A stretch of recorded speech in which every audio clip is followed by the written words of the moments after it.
오늘 묵상할 말씀은 잠언 13장 19절에서 15장. 15장 19절에서 33절. 게으른 자의 길은 가시 울타리 같으나 정직한 자의 길은 대론이라.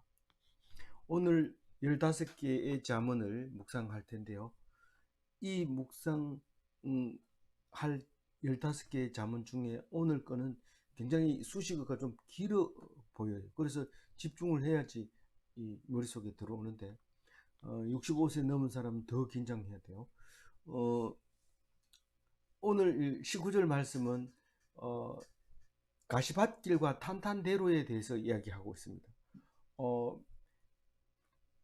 가시밭길은 게으른 자의 길이고 탄탄대로는 정직한 자의 길이다. 그렇게 얘기를 합니다. 게으른 자의 길은 가시 울타리 같으나 정직한 자의 길은 대론이라. 정직하면 길이 고다진다는 거죠. 정말 그렇습니까? 거짓말 안 했는데도 왜 이 길이 막힙니까? 이렇게 얘기할지 모르지만 그 정직은 네가 거짓말 안 하는 것을 말하는 게 아니라 네가 믿고 있느냐 하는 그를 정직이라고 얘기를 합니다. 그러니까 하나님 말씀만 정직이지 사람 말은 아무것도 정직이 아니다. 우리가 학교에서 배우는 그 공부는 전부 앞에 선배들이 만들어 놓은 정의를 따라하는 겁니다. 오의 법칙 그러면은 저항을 R이라 하고 전류를 I라고 하면 전압은 V 이꼴 R이다 이렇게 외우는데 그거는 앞에 먼저 한 사람이 정해놓은 걸 우리가 무조건 따라갑니다. 그래서 독일 사람은 다르게 쓰면은 또 그것도 또 배워야 돼요. 똑같은 이론을 다르게 똑같은 원리를 갖다 놓고 다른 이론을 펴면은 또 그것도 따라가야 돼요. 그게 학문입니다.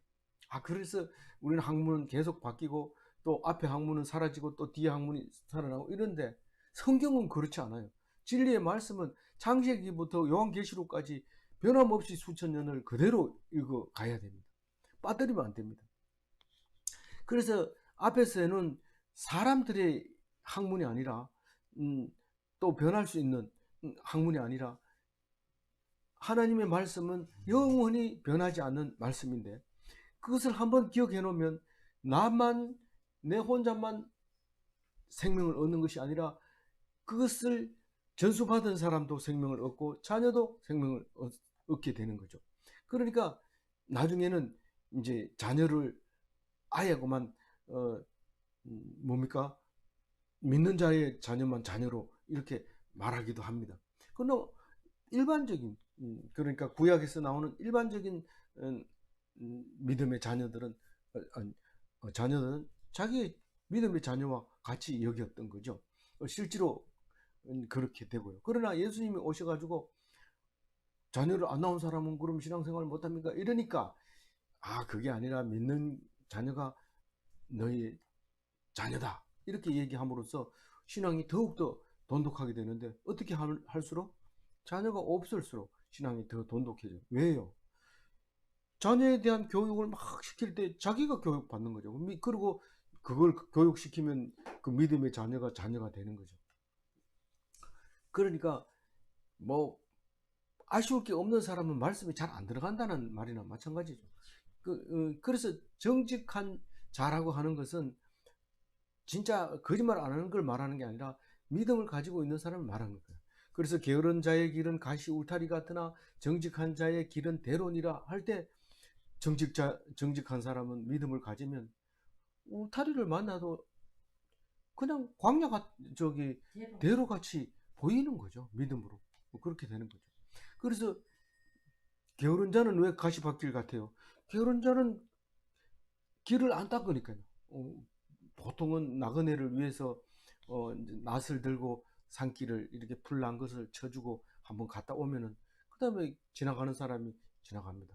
근데 그 나그네가 집 옆을 이렇게 지나가는데 어디로 가요? 그러니까 주인이 저쪽으로 가요. 서울 가려면 저쪽으로 가야 됩니다. 거기를 들었더니 가시들이 우거져서 형편없는 거예요. 그러면서 가면서 뭐라 그래요? 여기는 사람도 안 사나? 이게 무슨 길이라고 가르쳐 주나? 이렇게 하죠. 근데 이제 부지런한 사람은 그 길을 한번 갔다 옵니다. 지금쯤은 한번 풀들이 많이 자랐겠다 이러고 한번 갔다 오면서 치면은 거기 사람들이 다니기 좋고, 아 이게 길이구나 이렇게 똑바로 하는데 너무 오래 놔두면 이게 길인지 저게 길인지 몰라서 못 가는 경우가 있습니다. 그게 게으른자의 길이죠. 가시밭길이죠. 우리는 옛날에 눈이 오면은 그 영주에서 울진까지 다니는 그 영주선이라고 했는데, 그게 37번 뭐 37번 국도인가 그 국도 이름이 있는데, 거기 국도를 일정 구간을 우리 동네가 담당하고 있어서 눈만 오면은 옆에 사람 중국이 눈치로 가세 그러면서 삽을 들고 나서면은 거기서부터 한 10미좀 가야 돼요. 그 같은 구간이. 거기를 가가지고 싹 치고 이렇게 돌아오는 그 모습을 봤는데, 우리는 게으른 사람은 안 갑니다. 나 오늘 다리가 뭐 자꾸 쑤시는데 이러면 안 가도 돼요. 안 가도 되지만 부지런 한 잔은 탁 치면은 그 울진 군수가 이렇게 다니다가 이 구간은 누구 구간인지 깨끗하네 이러면 그 명돌이 있는 구장이 그렇게 잘 열심히 합니다. 나중에 상 주죠. 나중에 부지런한 상. 게으른 자의 길은 어떻다고요? 가시 울타리 같으나 정직한 자의 길은 어떻다고요? 대론이라. 그래서 길을 늘 닦아둬야 돼요. 4장 11절에 나왔어요. 이게 한번 읽어볼까요? 내가 지혜로운 길을 내게 가르쳤으며 정직한 길로 너를 인도하였은저. 대로로 내가 인도했다. 대로를 언제 인도했어요? 말씀을 할 때 믿으면 그게 대로가 되는 거예요. 그렇게. 그래서 지혜라는 것은 딴 게 아니고 그 대로를 가르쳐 주는 거예요. 길이. 계속 누워 있으면 다리가 굳어가지고 관절염이 걸려요. 그런데 자꾸 시키는 대로 하고 열심히 하다 보면 죽을 때까지는 그래도 건강하게 살다녀. 앉아가지고 안전뱅이로 살다가 오래 살다 죽는 거하고, 열심히 건강하게 일하다가 죽는 거하고, 인생은 건강하게 살았다, 앓다가 죽었다, 병마와 싸우다 죽었다, 누가 그걸 아니 누가 옳게 사는 겁니까? 열심히 일하다가 그냥 죽는 거예요. 그게 최고 잘한 건데, 그게 제가 얘기하면은 욕먹으니까 성경 보라고 이렇게 얘기해요. 성경에는 그렇게 적혀 있어요. 20절 읽어볼게요. 지혜로운 아들은 아비를 즐겁게 하여도 미련한 자는 의미를 없인 여깁니다. 1장 8절이 생각나죠? 아비의 훈계를 들으며 의미의 법을 지키느니라. 그게 지혜로운 자죠. 근데 아버지가 왜 즐거워요? 시키는 말을 잘 들으니까. 오라고 하나님의 율법을 잘 지키니까. 안식일을 범하지 마라. 안식일 안 범. 그래서 토요일 9시에 하는 이유가 쉬는 날 예배 드리고 쉬자. 그렇게 해서 드리는 잖아요. 아비의 법을 잘 지키는 거. 이 미련한 자는 의미의 법을 없인 여긴다. 이렇게 얘기할 때 아버지 법을 2번 얘기하면은 뭐 아버지만 최고냐, 어머는 어디 갔는데 이렇게 얘기할까봐 의미의 법이라고 하는데, 사실 의미는 가장 중요한 법을 가르치죠. 제일 먼저 너는 우선 젖을 먹어야 산다. 젖먹입니다. 그 다음에 넌 법을 지켜야 산다. 만약에 빨간 신호등에 건너면 넌 죽는다. 엄마가 다 가르쳐 주죠. 아버지는 입국 다물고 있습니다. 엄마가 다 가르쳐 줍니다. 그래서 교육은 엄마가 담당하고, 아버지는 뭘 해요? 아버지는 그냥 애만 놔주고 전쟁 나면 전쟁하고 그 2가지만 해요. 어머니가 돈을 벌어서 아를 젖먹이고 가르치고 싹 다 해요. 어디 그런 게 있어요? 이 중동 지방에는, 이 성경이 나온 그 동네는 그렇게 했어요. 유목민들은 더더구나 더 그랬어요. 그렇게 해서 의미를 없인 여긴 참 미련하죠. 그래서 이 말을 하고 있는데, 그럼 지혜가 뭐라고 얘기를 해요? 지혜가 뭐래요? 지혜가 말씀을 듣는 거예요. 아버지 말씀 듣고 어머니 말씀 듣고. 그게 의미의 법 이러면은 법을 잘 지키는 거 뭐 이렇게 얘기할 수 있죠. 그래서 지혜가 무엇이냐 물으면 명철이라 하든가 뭐 통찰력이라 하든가 뭐 이렇게 얘기를 하는데, 뭘 분별한다는 거예요? 무엇을 가지고 지혜라고 하느냐, 총명이라고 하느냐? 그 하나님 말씀을 잘 아는 거, 잘 지키는 거, 잘 듣는 거, 가지고 있는 거. 가지고 있는 거는 뭐예요? 날마다 묵상한다는 뜻이에요. 날마다. 그게 지혜라는 거예요. 아니라고 생각하면 그 옆에 적어 놓으세요. 그러면 이따가 끝나고 한번 얘기해봐요. 21절 읽어봅니다. 무지한 자는 미련한 것을 즐겨하여도 명철한 자는 그 길을 바르게 하느니라. 미련한 것을 즐기는 사람이 어디 있어요? 라고 얘기하지만 무지한 자는 항상 미련한 것을 즐기는 거예요. 명철한 자는요, 그 길을 바르게 하느니라. 명철한 자는 항상 자기 길을 닦아요. 우리 1절에도 나왔지만 자꾸 길을 닦아서, 길을 닦고는 나그네도 잘 다니지만 쭉 내가 우선 나무하러 갈 때도 그 길로 가야 되고, 심부름 갈 때도 그 길로 가야 되고, 논으로 갈 때도 그 길로 가야 되고, 그래서 계속 그 길을 닦아 놓으면 그 길이 바른 거지. 꾸불꾸불하다는 뜻이 아니라 또 뭐 갈 수 있는 길이라는 거죠. 이 길인가 저 길인가 모르는 것을 말하는 게 아니라 확실한 길을, 바른 길이다, 이렇게 얘기하는 거죠. 그래서 그런 지혜가 없는 자, 이게 무지라고 말하지만 무지는 지식이 없는 무식자를 말하는 거지만 안 배웠다는 뜻이 아니라 지혜가 없다는 거예요. 지혜가 없다는 얘기는 하나님 말씀이 없다는 거죠. 그러면 미련한 것을 뭘 즐거워해요? 말씀을 안 보면 맛있는 게 어디에 파느냐, 또 좋은 뭐 음담 배설도 있고 뭐 그런 것들이 자꾸 찾아내. 어리석은 것을 그렇게 좋아하는 거, 즐기는 거죠. 지혜를 멸시하면 그렇게 된다는 거죠. 뭐 내가 왜 어리석나 이러지만 니 그러면 성경 읽었냐 이렇게 물으면 안 읽었는데, 그러면 내가 말 안 할게 이랬는데 성경 안 읽으면 어리석은 자. 그 명철한 자는 항상 자기 길을 탁 따지는 거예요. 그래서 무지한 자는 미련한 것을 즐겨도 명철한 자는 그 길을 바르게 하느니라. 이럴 때 나는 지혜를 멸시하고 있지 않는가? 이렇게 한번 생각해 봐야 돼요. 성경을 어떻게 해야 돼요? 탁 붙들어요. 22절 읽어봅니다. 의논이 없으면 경영이 무너지고 지략이 많으면 경영이 성립하느니라. 이게 용어를 잘 이제 우리가 안 쓰는 말을 써서 그렇지, 이거는 좋은 자가 없는 것과 좋은 자가 많은 경우, 옆에서 그건 이렇게 해야 됩니다, 저렇게 해야 됩니다 할 때 그걸 귀담아 들을 수 있는 그 좋은 자가 많이 있으면 성공하고 없으면 실패한다.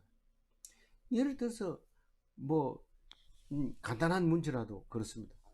혼자 있으면 별 생각이 다 들죠. 그래가지고 나름대로 결정해버리면 그게 실패가 됩니다. 그런데 이분한테 물어보면 되겠다, 물어보고 그렇구나, 저분한테 물어보고 그렇구나, 이러면 그게 실패를 안 합니다. 그런 게 많이 있죠. 근데 의논이 없으면 어떻게 된다고요? 경영이 무너지고, 경영이라는 건 계획을 얘기합니다. 이제 경영학과 또 있지만은 이 경영에 대해서는 이렇게 계획 세우고 이렇게 하잖아요. 그 계획은 결국은 하나님이 이루어가는 건데 우리가 계획을 세웠죠. 세우면 세울 때 혼자 계획 세운 거하고 의논해서 세운 거하고 어떤 게 성공할까요? 당연히 계획, 좋은 자가 많을 때 그게 계획이 성공하죠. 그래서 지략이 많으면 경영이 성립한다네요. 그래서 적어도 인터넷 한번 찾아봐도 굉장히 그 조언을 많이 해주는 게 있죠. 근데 좋은 자가 적어가지고 잘못된 유튜브를 보고 그걸 나가버리면 안 되는 거죠. 여러 군데 찾아가지고 종합적으로. 그 인터넷은 특히 유튜브는 못돼 가지고 그 잘못된 걸 찾으면 계속 잘못된 걸 연결해 주기 때문에 특별한 그 지혜가 필요해요. 이거는 이쪽 방향만 계속 보여주는구나. 그러니까 다른 것을 그 검색할 그 용어를 따로 적어 놓고 이렇게 해야지, 가만히 있으면요 계속 자기가 봤던 비슷한 걸 계속 보여주기 때문에 딴 길로 가기 쉬워요. 그거는 좋은 자가 없는 겁니다. 계획이 실패할 가능성이 높아요.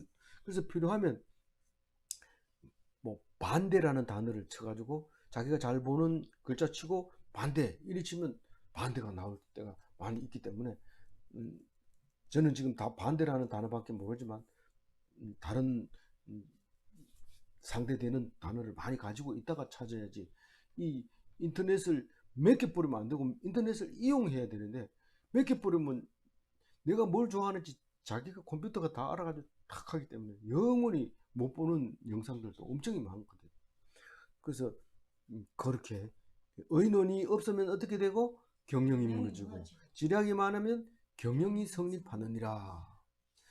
나의 좋은 자는 누구입니까? 온갖 사람이죠. 온갖 배우자, 자녀, 직계, 부모, 좀비속 말고도 친구, 뭐 문 앞에 나가면 많지만 그게 다 좋은 자죠. 좋은 자인데 너무 멀리 있는 거 하면 안 맞을 수가 있어요. 조언이 안 될 수가 있어요. 그래서 될 수 있으면 가까이 이렇게 해서 맞춰줘야 돼요. 23절, 22절 제가 한 번 더 읽고 23절 있습니다. 의논이 없으면 경영이 무너지고 지략이 많으면 경영이 성립하느니라. 23절 사람은 그 입의 대답으로 말미암아 기쁨을 얻나니 때에 맞는 말이 얼마나 아름다운고. 이거는 기쁨을 주는 대답이, 요거는 지금 대비되는 문장이 아니라 그 이중으로 하는 거예요. 겹쳐서 기쁨을 주는 대답은 때에 맞는 아름다운 말이다, 그 말입니다. 기쁨을 주는 대답은 때에 맞는 아름다움이다. 사람은 그 입의 대답으로 말미암아 기쁨을 얻나니 때에 맞는 말이 얼마나 아름다운고. 이거 언제 써먹으면 좋아요? 정말 우리 제가 지혜란 무엇입니까? 이렇게 물었을 때 대답을 그것은 즐거운 겁니다, 뭐 이렇게 얘기하면 딱 때에 맞춰서 아름다운 말을 딱 한마디 하는 거잖아요. 그러니까 기쁜 거예요, 질문하는 사람. 본인은요, 본인이 더 기쁜 거예요. 여기 그의 입의 대답이 얼마나 말미암아 기쁨을 얻나니. 다시 한번 얘기할게요. 사람은 그 입의 대답으로 말미암아 기쁨을 얻나니. 이게 자기가 대답해 놓고 자기가 기뻐한다는 뜻이에요. 이게 지금 문장으로 봐서 그냥 읽으면 뭔 말인지 잘 모르지만 원어 문장을 이렇게 읽어보면 자기가 대답을 잘 해놓고 그 대답이 잘 된 걸 기뻐한다는 얘기예요. 그래서 공동 번역에는 이렇게 번역을 했어요. 한번 읽어볼까요? 입에서 대답이 절로 나오면 즐거운 일이다. 할 말이 때에 맞춰 나오면 얼마나 좋으랴. 이렇게 번역했어요. 그러니까 자기가 했는 말이 자기가 기쁜 거예요. 지혜가 뭔데 이러면 생각이 안 나는데요. 명철도 생각 안 나. 자기도 생각 못하면서 이렇게 얘기하는 것은 때에 맞는 아름다운 말이 아니라 서로 피차간에 아름답지 못한 말이죠. 기쁨이 없어요. 이제는 머리가 자꾸 생각이 안 나고 기억도 잘 안 나고 버벅거리네. 매끄럽지 못하네. 요즘은 65세 넘으면 단어가 안 떠올라가지고 30세 된 젊은 사람한테 뺏깁니다, 말이. 이쪽에서 탁 공격하면 받아쳐야 되는데 이러다 보면 저기 표가 다 가버립니다. 그래가지고 이제 30세가 이제 30대가 지금 국회에서 지금 깃발을 날릴 때가 됐습니다. 정신 바짝 차려야 됩니다. 그래서 버벅거리는 건 또 갈 땐 또 가야 되지. 안 버벅거리려고 막 좋은 약 사먹고 이러면 더 빨리 갈 수 있어요. 그냥 생각이 안 나면 안 나오는 대로 이렇게 하고, 안 들어주면 또 안 들어주고 있다가 어차피 누워 있으면 아무도 안 옵니다. 뭐 전염병 때문에 뭐 안 오는 게 아니라 안 옵니다. 와봐야 뭐 별 볼 일 없으니까 안 오죠. 그래서 그럴 때 또 있는 거 생각하면 뭐 우리는 그냥 있는 대로 살다가 가는 거죠. 그래서 사람은 그 입의 대답으로 말미암아 기쁨을 얻나니 때에 맞는 말이 얼마나 아름다운고. 24절 읽어봅니다. 그 지혜로운 자는 위로 향한 생명길로 말미암으로 그 아래에 있는 소를 떠나게. 이것도 병행구절입니다. 같은 말을 이제 두 번 반복하는데 왜 두 번 반복해요? 쓸데없이. 아니, 똑같이 한 가지로 얘기하면 안 되니까 다른 용어를 사용해서 그렇게 쓰는 건데, 생명의 길은 어떤 길이냐? 서울을 떠나는 길이다. 서울은 알잖아요, 우리가. 땅속에 들어가지 않고 되는데 안 들어가는 사람이 없다면서요. 그래, 일단 들어갔다가 다시 3일 만에 다시 살아나면 그건 생명의 길이다라는 거죠. 알겠죠? 예. 지혜로운 자는 위로 향한 생명의 길로 말미암아 그 아래에 있는 서울을 떠나게 되느니라. 생명의 길은 서울을 떠나는 길이라고 얘기를 했는데 그게 지혜의 길이라는 거예요. 다른 게 아니고 지혜의 길인데 지혜로운 자는 위로 향한 생명의 길로 말미암음으로 그 아래에 있는 서울을 떠나게 되느니라. 그 우리가 염소를 키우다가 염소가 죽으니까 가슴이 찡하는 게 눈물이 핑 돌았어요. 우니까 옆에서 짐승은 죽으면 땅으로 가고 사람 죽으면 하늘로 가기 때문에 그런다. 그거하고 내 찡한 가슴하고 별로 상관없는 말인데도 그게 위로가 된단 말이에요. 그래서 잠언을 뭐 꼭 적재적소에 맞는 말을 쓰는 게 아니라 이 말이 중요한 거예요. 지혜로운 자는 위로 향한 생명의 길로 말미암음으로 그 아래에 있는 서울을 떠나게 되느니라. 이렇게 얘기했을 때 막 울다가 맞나? 이러면서 안 울게 되는 거죠.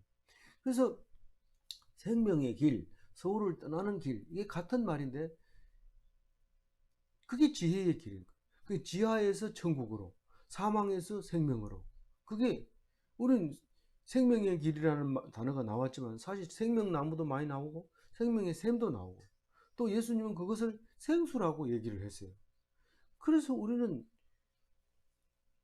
사는 길을 따져야 되지, 아무리 불교에 가가지고도 물으면은요, 일단 우리는 죽는다. 그걸 사실화 시켜놓고 죽으면 잘 모르지만은 다시 살아난다.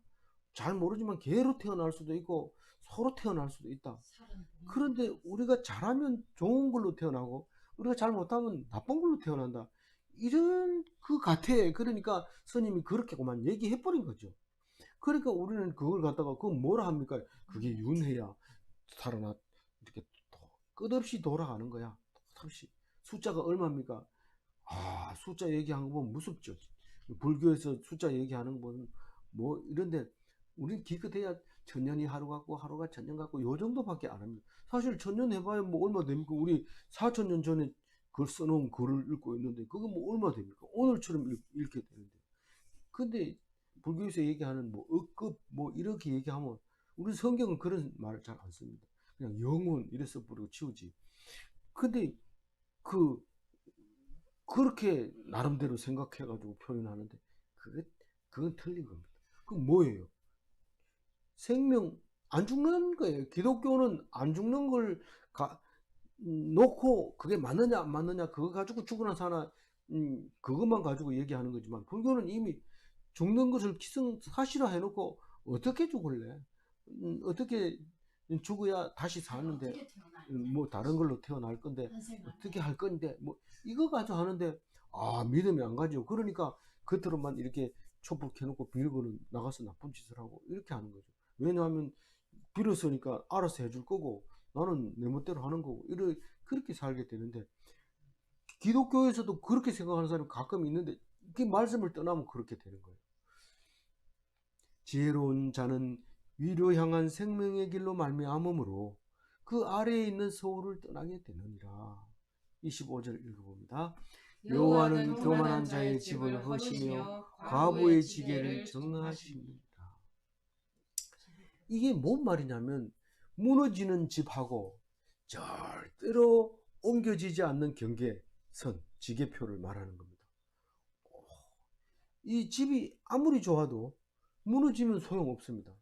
근데 이 땅이 별로 크지도 않고 넓지도 않지만 이 경계선이 안 바뀐다면 그 자리만 있으면 돼요. 근데 누가 와서 밤에 자고 일어나니까 지게표를 안쪽으로 싹싹 밀어가지고 나중에 내가 쓸 자리가 없어요. 그러면 안 되죠. 근데 과부의 지게표는 그게 하나님이 지켜주십니다. 이 다른 성경에는 과부의 밭이라고 했는데 과부의 밭의 면적은 안 바뀌는 거예요. 하나님이 지켜주기 때문에 튼튼한 경계선, 그걸 말하는 거예요. 그래서 여호와는 교만한 자의 집을 허시며 과부의 지게를 정하시느니라. 그러니까 교만한 자의 집은 자꾸 무너져. 집이 저기 비가 맞아가지고 흙이 무너지는데 야 얼마나 튼튼하게 지었는데 그래. 그게 흙이 무너지기 시작하면 비가 들어오면 그 안에 금방 무너집니다.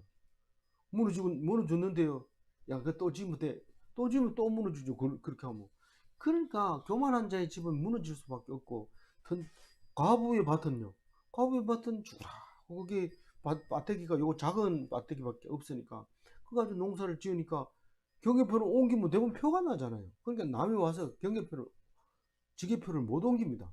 딱 지키니까 과부가 지킨 게 아니고 하나님이 지켜줘요. 그래서 교만하면 빼앗아 가시고 약한 자의 재산을 지키시는 하나님입니다. 여호와가 그렇단 말이에요. 여호와는 교만한 자의 집을 허시며 과부의 지게를 정하시느니라. 26절을 읽어봅니다. 정한 꾀는 예. 악한 꾀는 여호와께서 미워하시나 선한 말은 정결. 악한 꾀는 여호와께서 미워한대요. 선한 말은 정결하게 한대요. 이게 뭔 말일까? 뭐 틀린 말은 아닌 것 같은데 그림이 안 그려지는 거예요. 우리가 딱 읽었을 때 느낌이 팍 안 오는 이유는 그림이 안 그려지니까 또 읽고 또 읽고 이런데 그림을 이렇게 그리면 돼요. 미움받는 생각, 기뻐하는 말 이렇게 쓰면 됩니다. 미움받는 생각은 누구의 생각? 악인의 생각. 기뻐하시는 말은 누구의 말? 흠 없는 자의 말. 흠 없는 자라는 말이 어디 있어요? 선한 말을 하는 거. 그게 다른 성경에 그렇게 표현해 놨어요. 악한 꾀는 여호와께서 미워하시나 선한 말은 정결하니라. 정결하다는 게 뭐예요? 흠 없다는 말이에요. 흠 없다는. 선한 말은 기뻐하시는 말, 흠 없는 자는 정결한 말. 이렇게 그렇게 하는 게 맞는 것 같아요. 그래서 정말 나는 흠이 없을까? 흠이 없을 수 있을까? 없지요. 다 흠이 있을 수 있죠. 그러나 어떻게 흠이 없는 사람처럼 살 수 있어요? 예수 그리스도가 계시니까. 우리는 치매가 걸려도 예수 그리스도는 안 잊어버릴 거예요. 뭐 그거 잊어버린다 이러면 뭐 화장실도 못 가니까 그건 이미 죽은 사람이나 마찬가지니까 걱정할 게 없는 게 뭐 물으면 예수 그리스도 이러면은 최소한 50점은 따고 들어가는데 어떤 때는 거의 100점일 가능성이 높아요. 근데 어떻게 흠이 없을 수 있을까? 예수 그리스도가 있으니까. 네 죄가 주홍같이 붉을지라도 흰눈같이 해주시는 게 뭐라고요? 예수의 보혈. 예수의 피는 도대체 뭘로 만들었기 때문에 붉은 죄를 희게 만드냐? 옆구리에 창을 찔렀더니 물이 나온대요. 예수님. 그 성경에 나오잖아요. 26절 악한 꾀는 여호와께서 미워하시나 선한 말은 정결하니라. 알겠죠? 네. 27절 이익을 탐하는 자는 자기 집을 해롭게 하나 뇌물을 싫어하는 자는 살게 되느니라. 이익을 탐하는 자는 자기 집을 해롭게 하나, 이 자기 집을 해롭게 하나 이 앞에도 나왔어요. 근데 다른 성경에는 가족이 해를 주나 이런 뜻이에요. 이익을 탐하는데 왜 가족을 해가 되게 합니까? 돈 많이 벌어왔다고 식구들을 얼마나 닥달하는지 네 돈 벌려면 얼마나 힘든데 밥을 흘려 이러면서 머리를 때리고 막 이래. 그냥 주는 대로 먹고 감사하고 뭐 배부르면 흘릴 수도 있는 거죠. 그러면 괜찮은데 조금이라도 더 해가지고 집 큰 거 사야지 이러면서 막 이러면 그럼 집이 해롭게 되는 거예요. 애들은 가만 놔두면 잘 커요. 근데 뭐 이래라 저래라 이러면 삐딱하게 가요. 절대로. 자기는 자유롭게 컸으면서 애를 닥달하는 사람이 있는가 하면 자기가 닥달했으니까 또 자식도 나는 그렇게 하지 말아야지 이러면서 아이를 또 닥달하는 사람이 있어요. 자기 이익을 탐하는 자는 자기 집을 해롭게 하나 뇌물을 싫어하는 자는 살게 되느냐. 자기가 이익을 탐하면 참 가정에 이후익이 될 것 같은데 그렇지 않다는 거예요. 절대로 그렇지 않다. 돈 많이 벌면 자식이 잘 될 것 같지만 그렇지 않다. 뇌물을 싫어하는 자는 살게 되리라. 어떤 집이 망하느냐면은 뇌물을 거절을 못 해가지고 내가 네 그전에 이것 봐줬으니까 이것도 요번 재판은 좀 잘해줘라 하고 딱 주면 딱 받는 순간에 걸려드는 거죠.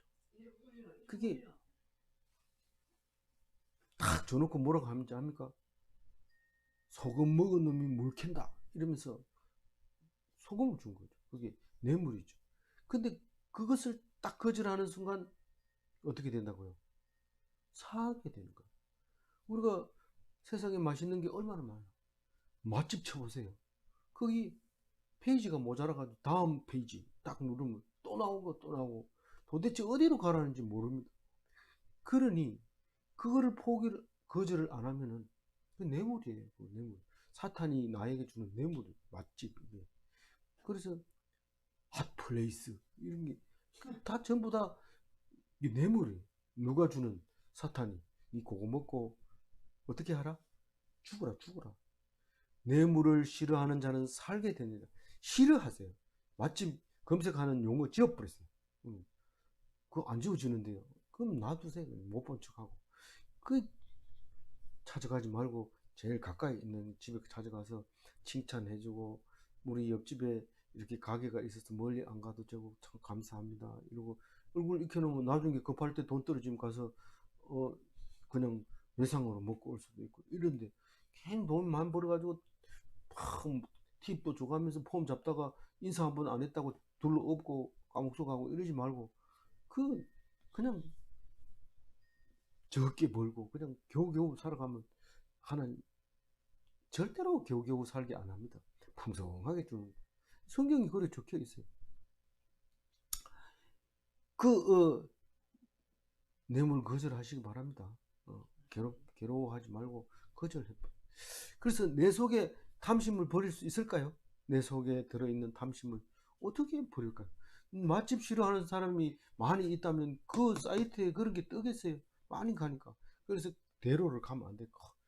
아까 대로는 좋은 길이에요. 그거 말고 좁은 길로 가요.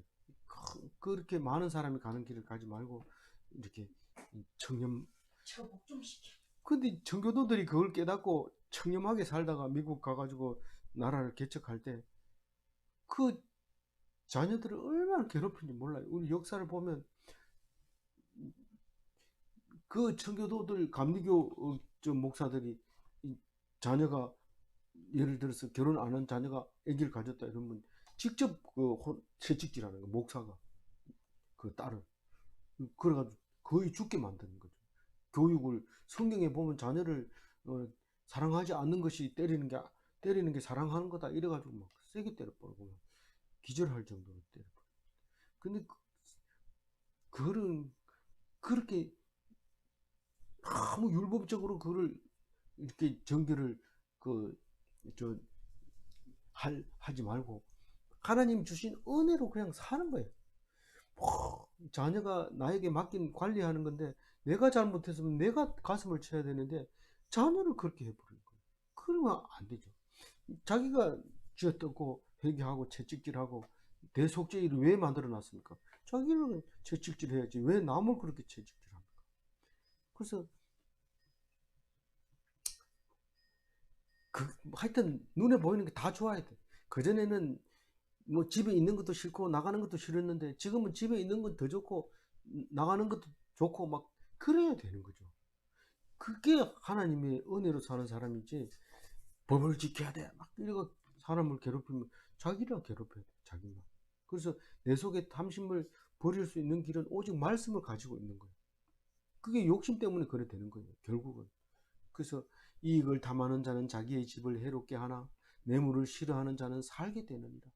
이익을 탐하는 자는 자기의 집을 해롭게 하나 뇌물을 싫어하는 자는 살게 되느니라. 28절 읽어봅니다. 의인의 마음은 대답할 말을 깊이 하여도 악인의 입은 악을 쏟느니라.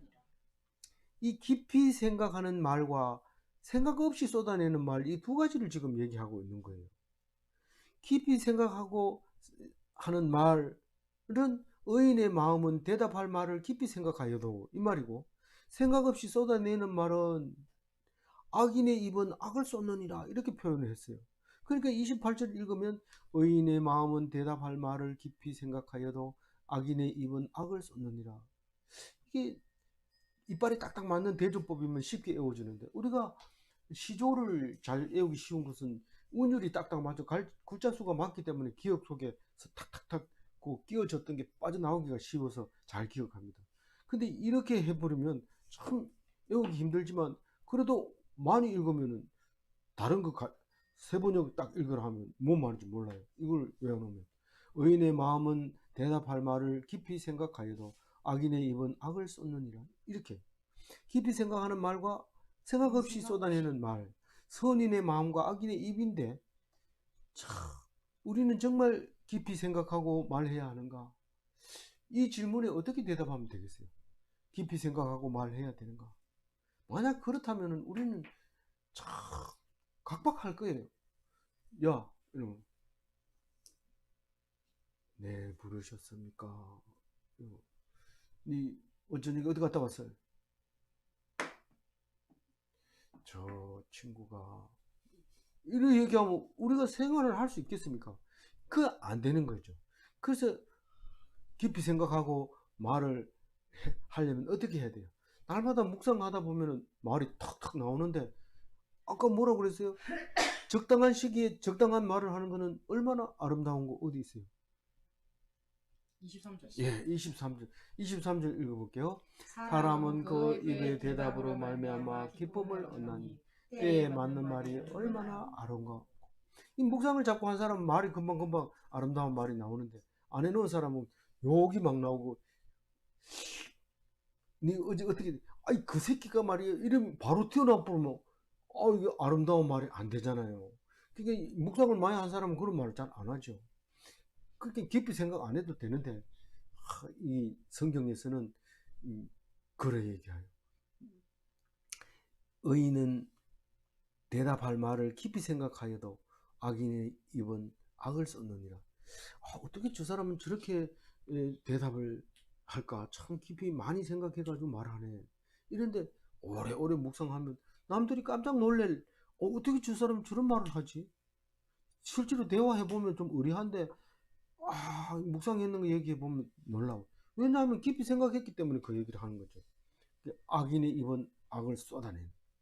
그 악을 쏟아낸다는 얘기는 생각 없이 막 한다 그 말이지.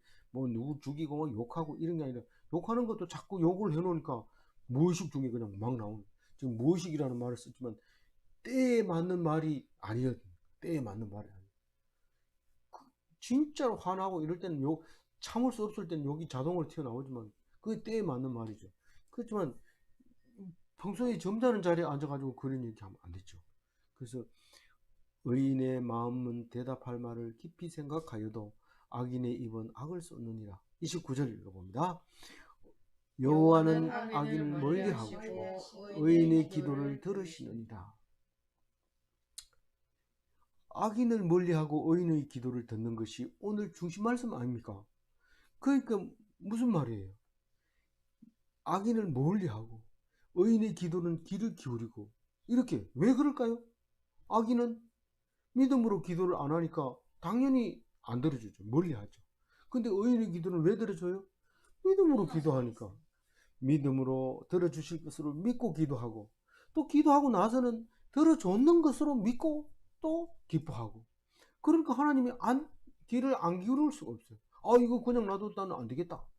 그리고 귀를 기울이고 있는데, 귀를 기울인다는 얘기는 뭐예요? 얼굴을 그쪽으로 탁 돌린다는 뜻이에요. 어떤 데는 귀를 기울이고 안 써놓고 얼굴을 내게 돌리시고 이럴 때 그런 말 하죠. 내 말씀에 귀 기울여 주세요. 이렇게 안 하고 얼굴을 내게 돌리세요. 이런데 돌리면은 눈만 봐도 무슨 말을 하는지 알아요. 귀마개를 해도 무슨 말을 하는지 알아요. 눈초리하고 입에서 나오는 움직임만 봐도 무슨 말인지 알아들어요. 귀가 중요하다고 귀로 표시해놨지만 그렇지 않아요. 지금 수리부엉이는요, 얼굴이 동물 중에 제일 큰 부엉이는 얼굴이 막 빵떡같이 큰 보름달 같은 얼굴을 가지고 있어요. 그런데 그게 왜 그러나 하니까 그게 소리를 듣는데요. 방향을 딱 돌리면 안테나처럼, 파라볼라 안테나처럼, 동그란 안테나처럼 딱 들으면 레이더처럼 몇 킬로미터 떨어진 데서도 소리가 그 얼굴 털에다 닿으면 소리를 들을 수 있대요. 그래서 얼굴을 돌린다는 얘기는 그 말을 듣는다. 그래서 미국 영화 같은 거 보면 내 얼굴 보고 이렇게, 내 얼굴 봐, 내 눈 맞춰, 나 봐, 이렇게 하고 말하잖아요. 그래서 얼굴을 딱 보면 벌써 말이 전달이 되는 거예요. 그 뜻이 전달이. 내가 너를 미워하고 있다, 너를 죽이고 있다, 이런 말까지도 듣게 되는 거고, 네 말은 안 들어, 이런 얼굴까지도 그 얼굴에서 다 보여주기 때문에 얼굴을 대하는 거예요. 그러니까 의인은 얼굴을 돌리고 악인은 죄송합니다. 의인에게는 얼굴을 돌리고 얼굴을 향하고 악인을 향해서는 얼굴을 돌리는 거죠. 의인의 마음은 여호와는 악인을 멀리하시고 의인의 기도를 들으시느니라. 여호와는 악인을 멀리한다는 얘기는 고개를 팩 돌렸다는 뜻이고 의인의 기도는 고개를 싹 바라보고 있다는 뜻이죠. 그러면 하나님은 오늘 이 29절을 묵상하면서 하나님은 나와 함께 계시는가 생각해 봐야 되겠죠? 예. 하나님은 내 기도를 들으시는가 생각해 봐야 되겠죠? 예.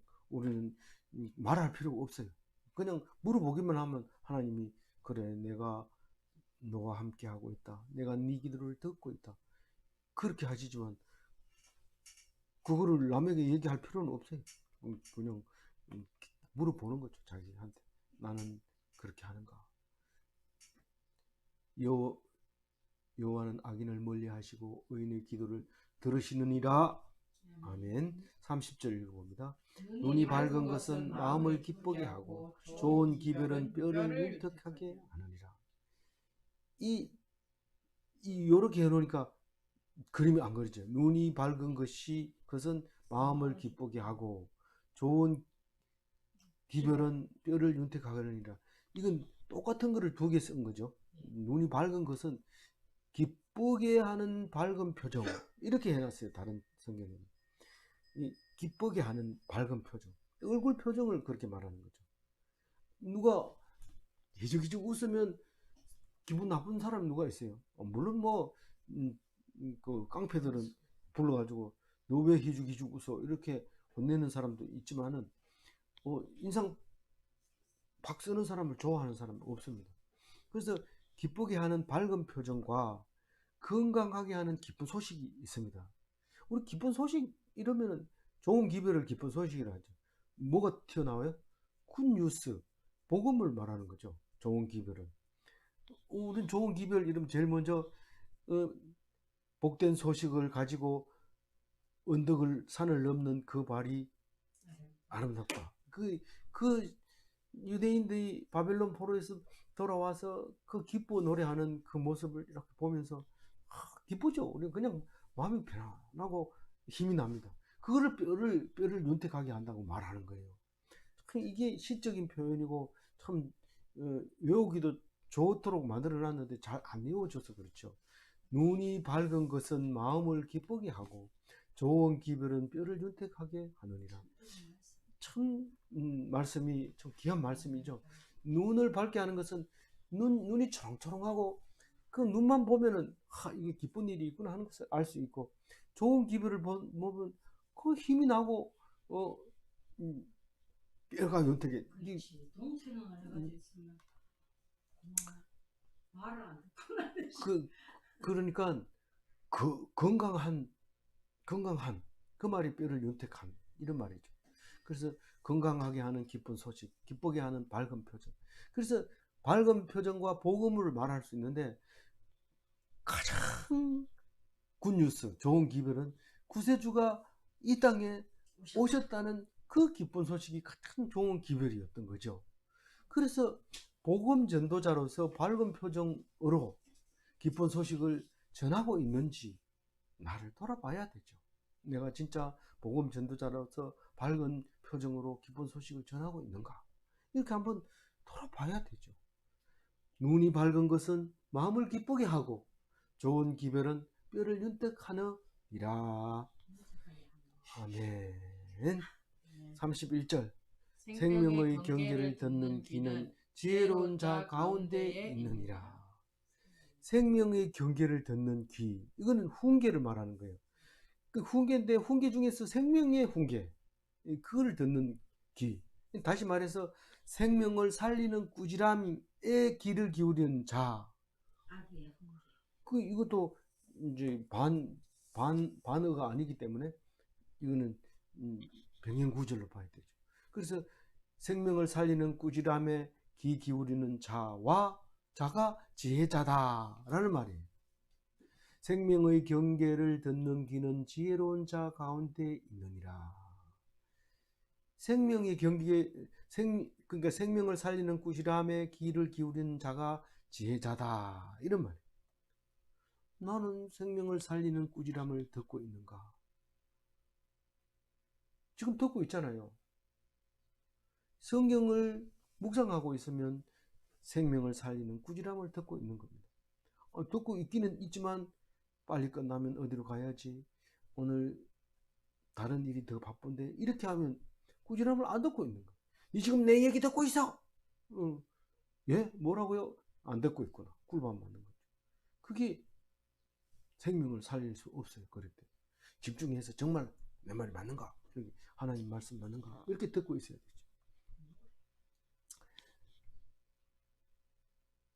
그렇네요. 생명의 경계를 듣는 귀는 지혜로운 자 가운데 있느니라. 32절. 훈계를 받기를 싫어하는 자는 자기의 영혼을 경히 여김이라. 견책을 달게 받던 자는 지혜를 얻느니라. 이 자기 영혼을 경히 여기는 자는 통찰력을 얻는 자다. 자기 영혼을 경히 여기는 자와 통찰력을 얻는 자. 자기 영혼을 경히 여기면 어떻게 돼요? 훈계를 싫어하죠. 그렇죠. 훈계를 받기를 싫어하는 것이 자기 영혼을 경히 여기는 자. 그리고 달게 받는 자는 통찰력을 얻는 자, 지혜자다. 지식을. 네. 그 훈계를 싫어하는 자는 훈계를 싫어하는 자와 견책을 달게 받는 자. 나는 견책을 달게 받고 있습니까? 자꾸 시계 보면서 빨리 끝나기를. 빨리 끝나서 뭐 할 건데? 우리는 토요일이잖아요. 길게 해도 되잖아요. 왜 그러세요? 달게 받으시기 바랍니다. 견책을 달게 받. 오늘 밥도 먹었잖아요. 왜 그래요? 좀 그렇게 견책을 달게 받는 사람 되시기 바랍니다. 급해서 나간 사람도 있어요. 예. 마지막 절 기뻐하시고 32절 그래도 읽고 33절 읽겠습니다. 훈계 받기를 싫어하는 자는 자기의 영혼을 경히 여김이라. 견책을 달게 받는 자는 지식을 얻느니라. 여호와를 경외하는 것은 지혜의 훈계라. 겸손은 종기의 길잡이니라. 지혜가 주는 교훈, 그것은 영광이다, 그런 말이에요. 여호와를 경외하는 것이 겸손이다, 그런 뜻입니다. 이거는 병행구절이죠. 지혜가 주는 훈계는 영광이고 여호와를 경외하는 것이 겸손이고, 그래서 지혜가 주는 교훈은 무엇인가 물으면은 겸손. 지혜가 주는 교훈은 무엇인가? 겸손. 하나님을 경외하는 것. 그걸 말하는 거죠. 오늘 29절 가지고 우리가 마무리를 한번 해볼게요. 같이 읽어보겠습니다. 악인은 믿음이 없으므로 헛된 기도를 드립니다. 믿음으로 드리는 그 기도에는 귀를 기울이십니다. 아무쪼록 믿음으로 기도하시고 믿음으로 기뻐하시고 믿음으로 영광을 얻는 오늘 하루 되시기 바랍니다. 기도하겠습니다. 하나님 감사합니다. 우리 믿음을 잠언서를 통해서 일일이 말씀하실 때에 우리는 외우고 또 외워도 부족할 텐데, 오늘 많은 15개의 잠언을 가르쳐 주셨으니 이 말씀이 적지적소에서 적당하게 생각나게 하여 주옵소서. 그래서 지혜자가 되게 하고 생명이 되게 하고 기뻐하는 삶이 되게 하여 주옵소서. 감사하고 우리 주 예수 그리스도 이름으로 기도 올리옵나이다. 아멘.